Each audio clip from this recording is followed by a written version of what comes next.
बदलती तकदीर और तस्वीर में एक और तस्वीर आपको दिख रही है, जिसके शुभारंभ हमारे स्थानीय विधायक माननीय मुरारी प्रसाद गौतम जी उपस्थित है मंच पर।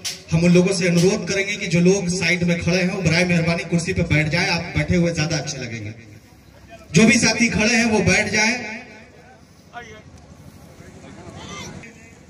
हृदय से इस बात की बधाई है कि जिस बदहाली के लिए, चूंकि मैं खुद विदेश में रह के काम किया है, हमने मजदूरी की है, हमारे घर से लोग ने विदेश से हालात बदले हैं, अकबरपुर के लोगों के हालात विदेश से बदले हैं, और शायद हम लोगों को लगता है कि खास तौर से मजदूर या पिछड़ा तबका विदेश पे आश्रित रहा है। निश्चित रूप से जब सरकारें बदली, स्किल इंडिया और तमाम तर चीजों पे काम हो रहा है। देश के यशस्वी प्रधानमंत्री परम आदरणीय नरेंद्र मोदी जी ने भी स्किल पे कई ऐसी योजनाएं, कई ऐसा काम चलाया है जिसपे चल रही है और युवाओं को बढ़ने का मौका मिल रहा है। मगर भारत का भौगोलिक दृष्टिकोण ऐसा है कि यहाँ पूंजीपति और बड़ा हो रहा है, गरीब और छोटा हो रहा है।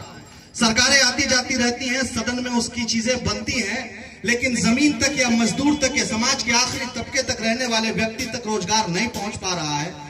दिल्ली, मुंबई, पटना, कोलकाता का चक्कर लगा के कई फ्रॉड के शिकार होने वाले लोग मंच पे कई वक्ता कह रहे थे बार बार, फ्रॉड नहीं है, फ्रॉड नहीं है, फ्रॉड नहीं है। हम कहते हैं हो सकता है सोनू खान सबसे बड़ा फ्रॉड हो, मगर कम से कम है तो आपके घर का, गांव का, उसको पकड़ लीजिएगा। जिस फ्रॉड का शिकार आप कलकत्ता, दिल्ली, मुंबई हो रहे हैं, वहां किसको पकड़िएगा? कोई किसी का कहीं लिखा नहीं है कि कौन कैसा है, लेकिन उसके माँ बाप से देखना पड़ता है, उसके खानदान से देखना पड़ता है। कल कौन क्या होगा इसकी कोई गारंटी नहीं है। मगर मैं जितना जानता हूं इस कंपनी, इस इंटरनेशनल के ऑनर को, डायरेक्टर को, कि शायद पूरे नगर पंचायत रोहतास या पूरे भारत भर में कोई एक ऐसा व्यक्ति नहीं कह सकता है कि उसने मेरा 1 रुपया लिया हो, छला हो और डुबाया हो। सच्चाई है ना?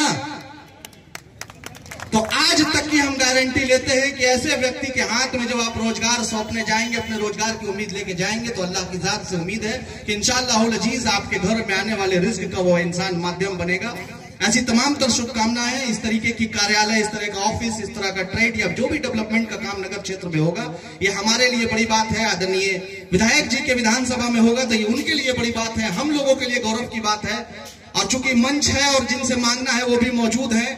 इस वक्त केंद्र में और राज्य में दोनों में आपकी सरकार है। आप राज्य सरकार के माननीय मंत्री रहे हैं। इस वक्त आपकी माननीय मुख्यमंत्री के साथ बहुत अच्छी पकड़ है। कई विभाग की अध्यक्षता कर रहे हैं आप, कई विभाग में आपकी अच्छी पकड़ है।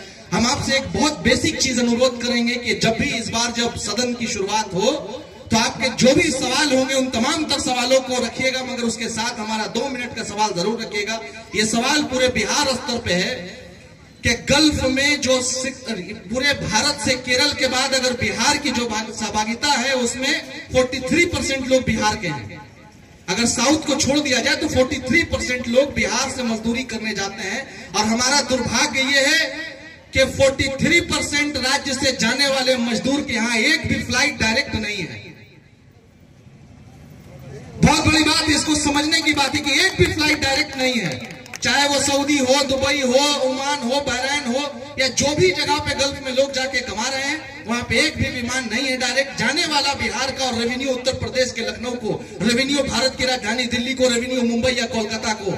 तो ये हमारे साथ शायद सौताला व्यवहार है। हम फ्लाइट की वजह से 2 दिन पहले पहुंचते हैं। हमारे बच्चे जिस वक्त छुट्टी होती है, 1 महीना की छुट्टी होती है, 5 दिन उसमें से सफर में निकल जाता है आने और जाने में। तो इस छुट्टी को बचाने में हम आपसे अनुरोध करेंगे कि अगर आपका प्रयास हो विधानसभा में माननीय मुख्यमंत्री को इस बात से अवगत कराया जाए कि चाहे वो छपरा, सिवान, रोहतास या बिहार के तमाम तर जिलों से उनके लोग हैं, उनके बिहार के लोग हैं, उन बिहार के लोगों की सुविधा में कम से कम पटना या गया से जो भी एयरपोर्ट जहां से नजदीक हो, चाहे दरभंगा, एक अंतर्राष्ट्रीय विमान चलाया जाए, जो कि हमारे आस्था के हिसाब से, चाहे वो हज का मामला हो या फिर कमाने के हिसाब से या किसी भी मामले में हमारी कनेक्टिविटी डायरेक्ट होगी, हमको सुविधा मिलेगी। तो ऐसी सरकार या सरकारों से हम भारत सरकार नरेंद्र मोदी जी से और माननीय मुख्यमंत्री श्री नीतीश कुमार जी से आपके माध्यम से अनुरोध करते हैं, चूंकि आप हमारी आवाज है, आप हमारी ताकत है। बहुत बहुत धन्यवाद। प्रणाम। अस्सलाम वालेकुम।